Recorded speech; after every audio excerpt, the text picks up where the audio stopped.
Kissinger's enemies in Vietnam continued to haunt him. While the war dragged on, an official State Department delegation met with the North Vietnamese in Paris. But Kissinger was confident he could secure more favorable terms. He opened a second channel of secret talks with North Vietnamese negotiator Le Duc Tho. And we were told that those negotiations were to be kept secret, not only, of course, from the public, not only from the media, but also from the rest of the U.S. government. Neither the Secretary of State nor the Secretary of Defense were to know anything about it. And Henry was flying off quite secretly on weekends to meet with Le Duc Tho and Swan Tree in Paris at a safe house.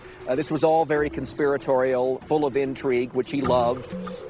He'd put out the story that he was meeting a girlfriend, Jill St. John or someone in New York, when in fact he was in Paris negotiating with the North Vietnamese.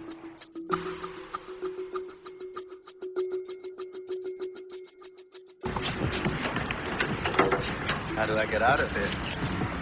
We thought you weren't having a meeting today, sir. Well, do something surprising. It's getting to be difficult to have a secret rendezvous in Paris. It certainly is. Will you be meeting again tomorrow, sir? We expect to, yes.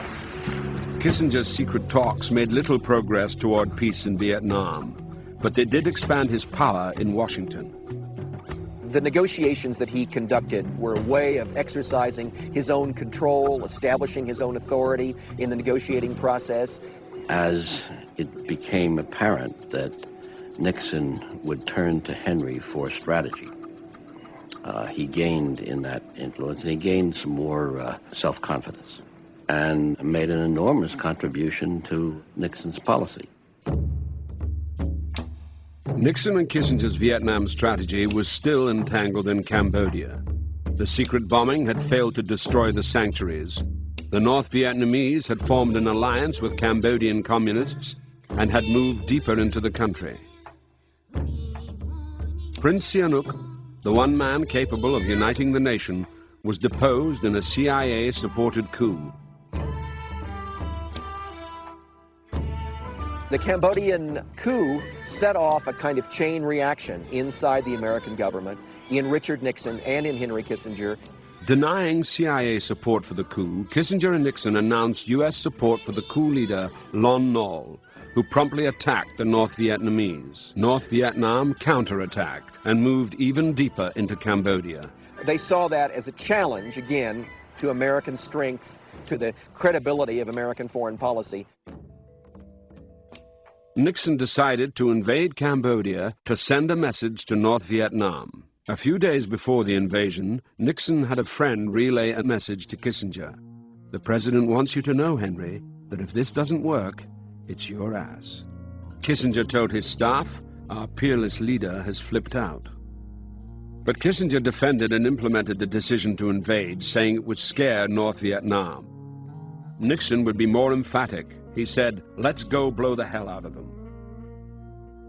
I decided to resign, along with Tony Lake and with Bill Watts, our colleague on the NSC staff, because I felt that the Cambodian invasion was a betrayal of the president's pledge to seek an honorable and just peace in Vietnam. I knew that peace was within our grasp. I was intimately involved in the negotiations.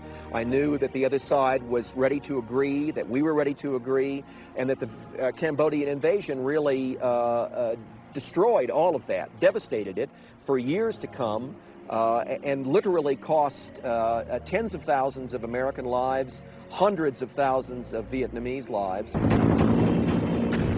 On April the 30th, 1970, U.S. forces invaded Cambodia. Armed forces of South Vietnam, attacks are being launched this week to clean out major enemy sanctuaries on the Cambodian-Vietnam border. As news of the invasion spread, the U.S. domestic reaction was explosive. Nearly 500 American universities shut down, and on the morning of May 4th, National Guardsmen opened fire on 15 students at Kent State University, killing 4. As Nixon promised publicly to remove forces from Cambodia, Kissinger reviewed a plan to increase the pressure on North Vietnam to surrender. Henry Kissinger began in the fall of 1969 in September to plan a savage, brutal blow against North Vietnam. These were his words. He said to us as a planning group, "I can't believe that a fourth-rate power like North Vietnam does not have a breaking point." For 11 days in December of 1972, in what became known as the Christmas bombing, 129 B-52 bombers dropped 40,000 tons of bombs on Hanoi and Haiphong, hitting a hospital and other urban centers. What many did not know was that Kissinger had struck a peace accord with North Vietnam 2 months before. But South Vietnam's President Thieu, the man who had undermined the '68 peace talks, would not accept a deal without proof that the Americans would enforce it. The Christmas bombing had much more to do with the South Vietnamese than with the North. It was a gesture to the Thieu regime. It was a way of saying the United States is willing to make this one great last brutal blow against the North. They bombed the North Vietnamese simply to persuade the South Vietnamese that they meant it. It was a demonstration bombing. It was a public relations mass murder from the sky. The bombing did appease the South, and Kissinger persuaded the North Vietnamese to make a few cosmetic concessions. In January 1973, Kissinger signed a peace accord with North Vietnamese negotiator Le Duc Tho. The terms of peace were almost identical to the terms the Johnson administration had nearly secured before the election of 1968.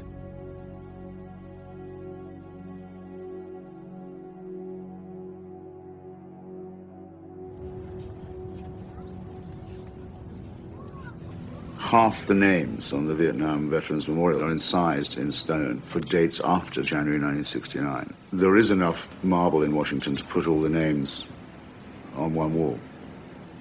We wouldn't dare try and put up a wall that had the names of all the Vietnamese on it who died in that period.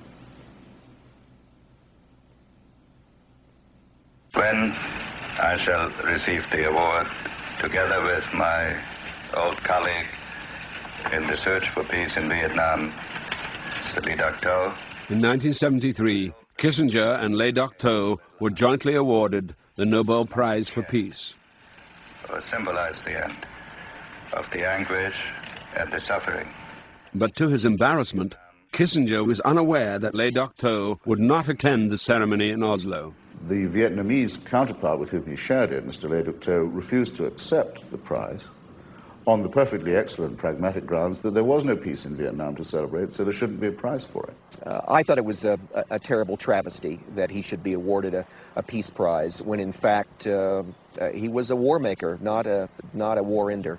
Once the Paris Peace Accords were signed in December of '72, that ended the American direct involvement in Vietnam. But to preserve peace with honor, Nixon and Kissinger decided to defend the anti-communist regime in Cambodia. It was to be a secret mission, airstrikes against communist forces directed by the American embassy in Phnom Penh. It made free the American Air Force. They could not bomb in Laos, they could not bomb in Vietnam, so that began the incredible bombing of Cambodia. And this is when the number of bombs dropped equaled the amount of bombs dropped on Japan during World War II. Elizabeth Becker covered the war in Cambodia from 1972 to 1974. We would be able to hear the conversation between the pilot, the American pilot in the air, and the American embassy, which was illegally directing the airstrikes. We couldn't understand why there were so many civilian casualties in this war. Why were they hitting all these civilians in villages? It was every nightmare of how you fight a war. From 1969 to 1973, more than 500,000 Cambodians died.